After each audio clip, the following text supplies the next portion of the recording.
हरे कृष्णा हरे राम भक्तजनों, आज हम वैशाख महात्म्य का तीसरा अध्याय श्रवण करेंगे। नारद जी बोले, जो मनुष्य श्रेष्ठ ब्राह्मण को पलंग दान करता है, ब्राह्मण की उस पर सुख से सुलाकर ठंडी ठंडी हवा की जाए तो संपूर्ण धर्मों के साधन से उसका शरीर निरोग रहता है। इस दान से सब ताप दूर हो जाते हैं। वह मनुष्य योगियों से भी दुर्लभ पद पाता है। जो मनुष्य वैशाख में धूप से थके हुए ब्राह्मणों को सुंदर श्रमनाशक पलंग दान करता है, वह मनुष्य, हे राजन, संसार के जन्म मरण और वृद्धावस्था के कष्ट नहीं भोगता। उस पलंग पर ब्राह्मण के शयन करने से जीवन भर के अनजाने अनजाने किए हुए सारे पाप नष्ट हो जाते हैं। हे राजेंद्र, जैसे अग्नि के स्पर्श से कपूर जल जाता है, वैसे ही पलंग देने वाला मनुष्य निश्चय ही ब्रह्म पद को पाता है। जो मनुष्य वैशाख मास में शय्या दान करे, वह इसी जन्म में सब सुखों को भोगता है। उसके कुल की वृद्धि होती है, कोई रोग नहीं होता, उसे बड़ी आयु, निरोगता, यश और धैर्य मिलता है। उसे धर्मात्मा के कुल में 100 पीढ़ी तक कोई अधर्मी नहीं होता है। इस मास में दानादि करने का अपार फल होता है। वैशाख के धर्मों को इस तरह करने वाला धर्मात्मा पुरुष सब भोगों को भोग कर अपना शरीर त्यागता है। जो वेद पाठी ब्राह्मण को तकिया दान देता है, उसके सभी पाप नष्ट हो जाते हैं और अंत में ब्रह्म पद को प्राप्त होता है। बिना इसके दिए मनुष्य सुखपूर्वक नहीं सो पाता है और इसके दान करने से सबका आश्रय बनकर पृथ्वी का राज्य भोगता है। हे राजन, वह मनुष्य 7 जन्म तक सदा सुखी, भोगी, धर्मपरायण और विजय होता है। फिर अपने 7 कुल समेत मुक्त हो जाता है। जो मनुष्य चटाई अथवा और किसी प्रकार का आसन दान देता है, जिस पर पत्रशायी विष्णु भगवान स्वयं विराजते हैं, इससे जल में पड़ी हुई ऊन नहीं भीगती, वैसे ही संसारी जीव संसार के बंधन को नहीं प्राप्त होता है। चटाई को देने वाला पुरुष आसन और सैया पर आरूढ़ हो सब तरह के सुखी रहता है। जो शयन करने के लिए चटाई और कंबल दान देता है, वह मुक्त हो जाता है, इसमें कोई संदेह नहीं है।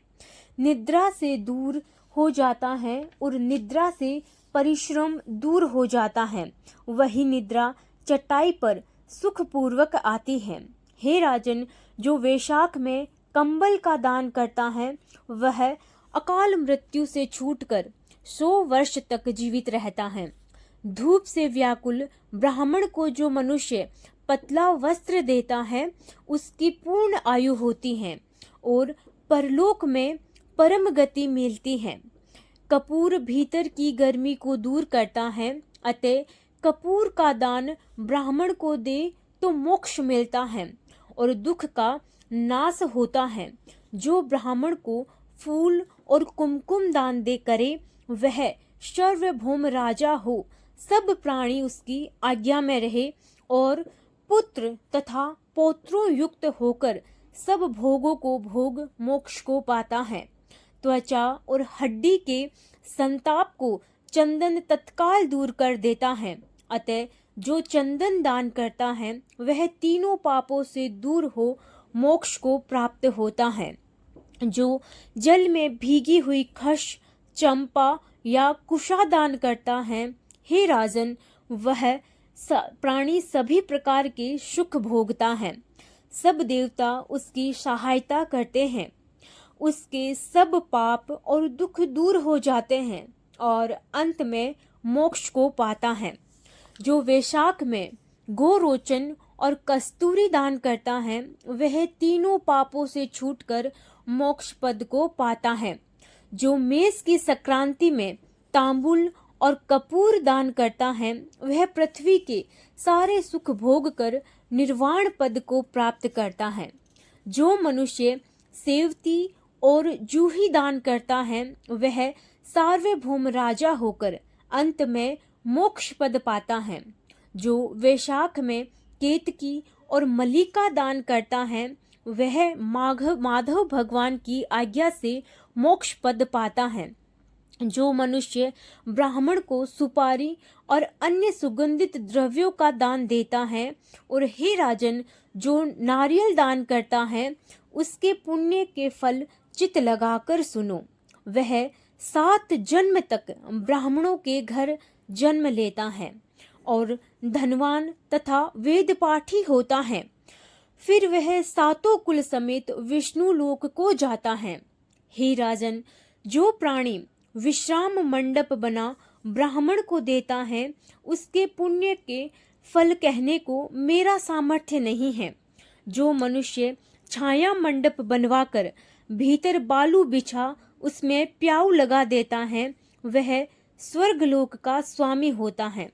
जो मनुष्य मार्ग में बाग, तड़ाग, कुआं, झोपड़ी आदि बनवाता है वह बड़ा धर्मात्मा है, उसको पुत्रों से और क्या। जो मनुष्य कुआं, तालाब, मंडप और प्याऊ लगवाता है तथा सधर्म का करना यही उसका पुत्र है। संतान 7 प्रकार की हैं। इन 7 में से जो एक भी नहीं करता वह मनुष्य स्वर्ग को नहीं जाता। उत्तम शास्त्रों के अनुसार तीर्थ यात्रा, सत्संग, जल दान, अन्न दान, पीपल का पेड़ लगाना और पुत्र होना, ये 7 प्रकार की संतान देवताओं ने कही है। अन्य सैकड़ों धर्म करने पर भी मनुष्य को संतान नहीं मिलती।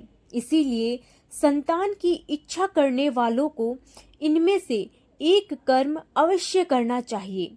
पशु, पक्षी, मृग और वृक्षों को भी स्वर्ग सुख नहीं मिलता, फिर मनुष्यों का तो कहना ही क्या। जो मनुष्य सुपारी, नागवल्ली, कपूर और अगर सहित पान दान करता है वह निश्चय ही शारीरिक पापों से मुक्त हो जाता है तथा यश, धैर्य और लक्ष्मी प्राप्त करता है। रोगी रोग से छूट जाता है और निरोगी मोक्ष को पाता है।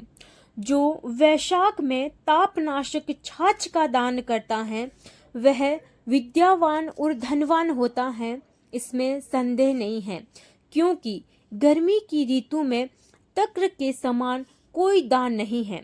इसीलिए मार्ग के कारण थके हुए ब्राह्मण को छाछ का दान करे। जो मनुष्य नींबू का रस और नमक डालकर अरुचि नाशक छाछ का दान करता है वह मोक्ष पाता है। जो गर्मी से व्याकुल ब्राह्मण को दही की लस्सी पिलाता है, हे राजन, उसके पुण्य का फल कहने में मुझ में सामर्थ्य नहीं है। जो वैशाख महीने में अच्छे चावल दान करता है उसकी बड़ी आयु होती है और वह सब यज्ञों के फल को पाता है। जो तेज रूप गो का घी दान देता है वह अश्वमेघ यज्ञ फल प्राप्त कर विष्णु भगवान के मंदिर में आनंद पाता है। जो मेष संक्रांति में ककड़ी और गुड़ का दान करता है वह सब पापों से छूट श्वेत दीप को जाता है। जो मनुष्य दिन के ताप की शांति के लिए ईख दान करता है उसका अनंत पुण्य होता है। जो सायंकाल में श्रम की शांति के लिए पान का दान करता है वह सब पापों से छूटकर विष्णु की सायुज्यता पाता है। जो सायंकाल में समय ब्राह्मण को फल और पान का दान करे उसके पितरों को निश्चय शुद्धा पान मिलता है। जो वैशाख महीने में पके आम के फल और पान का दान करता है उसके सब पाप निश्चय ही दूर हो जाते हैं। चैत्र महीने की अमावस्या को पेय से भरे घड़े का दान करने से 100 गायें श्रद्धा कर लिया, इसमें संदेह नहीं है। चैत्र की अमावस्या को कस्तूरी, कपूर, मल्लिका, खश आदि वस्तुओं से युक्त जल कुंभ का दान जो पितृेश्वरों के लिए करता है उसको 96 श्राद्धों करने का पुण्य निसंदेह होता है। तीसरा अध्याय यही समाप्त हुआ। कल चौथा अध्याय करेंगे। राधे राधे। जय श्री कृष्ण। हरि शरणम हरि शरणम।